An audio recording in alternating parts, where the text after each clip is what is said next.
Hello guys, welcome back to our YouTube channel टेक्योर्ड। आज अपन फिर से गेमिंग पीसी बिल्ड गाइड लेके आए हैं और इस बार अपन Ryzen 5 के साथ जाएंगे। तो अपन चलिए शुरू करते हैं। अब देखते हैं क्या अपन ने क्या चूज़ करा है। स्पेसिफिकेशन और प्राइसिंग अपन सबसे लास्ट में डिस्कस करेंगे। चलिए शुरू करते हैं। अपन ने कॉर्सेर का कार्बाइड सीरीज़ का 175R RGB टेम्पर्ड ग्लास वाला गेमिंग केस अपन ने चूज़ करा है। यहाँ पे आप जैसे कि इसकी फ़ोटो देख पा रहे होंगे। थोड़ी सी मेरे बड़ी करिए, इसको लोड होने दीजिए। ये देख पा रहे होंगे बिल्कुल फ़ोटो इसके अच्छे से। ऐसा कुछ देखने में ये केस है। थोड़ा अच्छे से दिखाऊँ तो ये इसकी फ़ोटो अच्छे से देख सकते हैं। RGB है ये। इसमें जो ये लाइटिंग देख रहे हैं आप, ये वाली ये लाइट भी RGB है। कलर चेंज कर सकते हैं इसका। बहुत ही बड़ा केस है और इसका टेम्पर्ड भी एज टू एज है साइड पैनल में।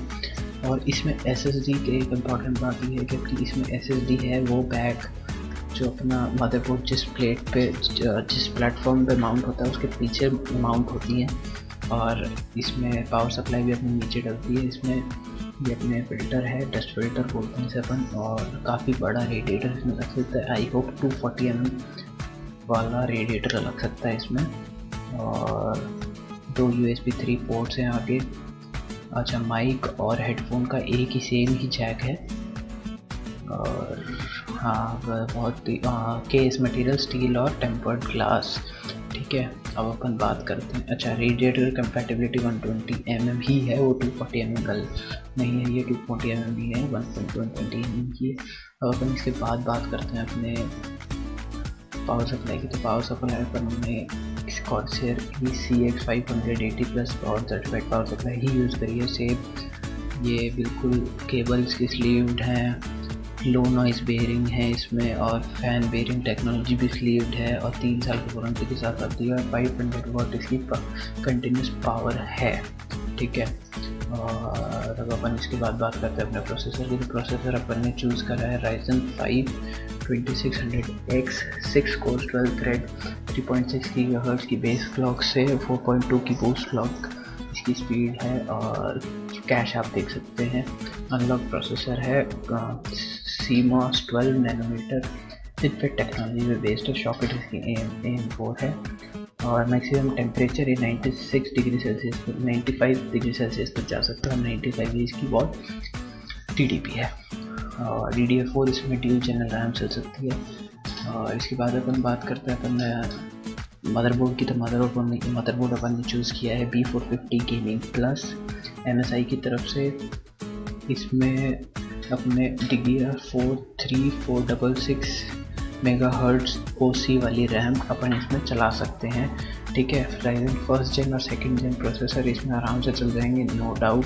3rd जेन का अपन को अभी कोई इन्फॉर्मेशन है नहीं। ठीक है, और इसमें AMD का क्रॉस फायर भी चल सकता है। ठीक है, इंटेल का SLI नहीं चलेगा पर AMD का क्रॉस फायर इसमें चल सकता है। ठीक है, और ये जो है यहाँ जो इसके जो ये PCI पोर्ट्स हैं इसके नीचे एक इन्होंने कोई मतलब प्रोटेक्शन के लिए कुछ अलग से सिस्टम दिया हुआ है। वो मतलब ताकि स्ट्रॉन्ग हो जाए मदरबोर्ड माउंट और ग्राफिक कार्ड माउंट करना। तो कहीं यही नहीं हो कि PCI एक्सप्रेस वाला बाहर आ जाए। तो उसके लिए देख पा रहे होंगे आप, सॉलिड माउंट्स हैं ये, काफ़ी अच्छे माउंट्स हैं। ठीक है, और एक चीज़ और बता देता हूँ मैं आपको।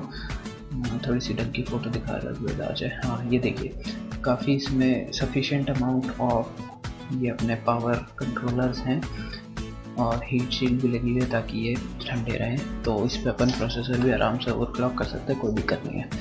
उसके लिए बस अपन को एक एडिशनल कूलिंग फ़ैन लगाना पड़ेगा।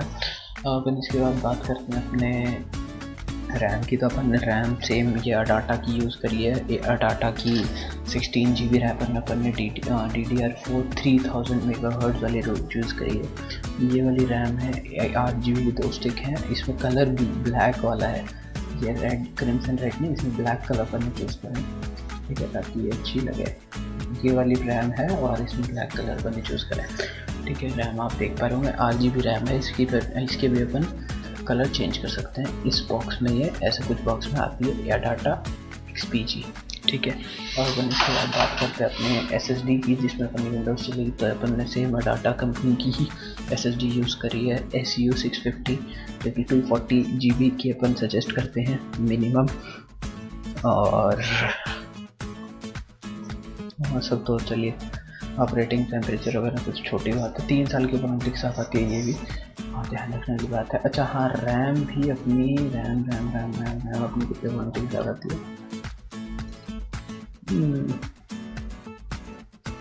रैम भी 2 साल 3 साल कम से कम होगी, चलिए छोड़िए, रैम भी 2 साल 3 साल की होती है।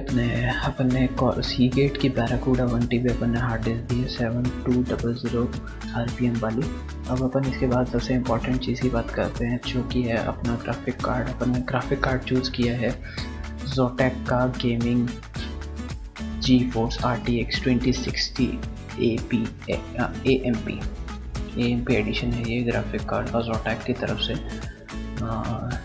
देखिए आप इसका काफ़ी थिक ग्राफिक कार्ड है ये, पीछे बैक प्लेट भी लगी हुई है, काफ़ी सही है। और हाँ, इसके अब टेक्निकल स्पेसिफिकेशंस की थोड़ी बात कर लें तो इसका मॉडल नेम है, मतलब CPU GeForce RTX 2060 है। CUDA कोर्स इसमें 1920 है, जैसे अपने CPU में प्रोसेसर होता है वैसे ही CUDA कोर्स होते हैं ग्राफिक कार्ड में। 6 GB की इसमें रैम वीडियो रैम है, 192 बिट मेमोरी बस है इसकी। इसके कोर क्लॉक है 18 मेगाहर्ट्ज़ तक बूस्ट पे, और मेमोरी क्लॉक है 14 Gbps, ठीक है। PCI 3 पे बेस्ड है, और 3 डिस्प्ले पोर्ट हैं इसमें और 1 HDMI पोर्ट है, ठीक है। क्वाड डिस्प्ले तक ये 4 डिस्प्ले ये सपोर्ट कर सकता है मिनिमम पोर्ट, ठीक है। 8 पिन इसमें पावर सप्लाई है, ड्यूल फैन ड्यूल स्लॉट वाला ये ग्राफिक कार्ड है। अब अपन बात करते हैं प्राइसिंग की, सब कितने का पड़ेगा। ये टोटल बिल्ड अपने को सब कुछ Ryzen processor, motherboard, data, Seagate, RAM, SSD case सब जोड़ के ये केस अपने को पड़ेगा, ये बिल्ड अपने को पड़ेगी 83,128 इंडियन रुपीज़ की। अगर आप लोग थोड़ा मार्केट में नेहरू प्लेस के आसपास रहते हैं दिल्ली में, तो ये थोड़ा और चीप पड़ जाएगा, वहाँ पे सामान एज़ कम्पेयर टू इधर ऑनलाइन फिर भी चीप रहता है, MD कंप्यूटर से भी चीप रहता है।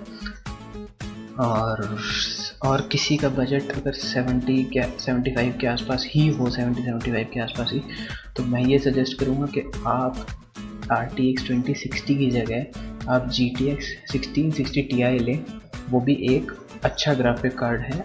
बस यही है कि उसमें रे ट्रेसिंग नहीं हो पाएगी, बाकी वो कार्ड अच्छा है, तो वो भी आप मैं उसको भी सजेस्ट करता हूँ मेरी तरफ से। Thank you guys for watching this video.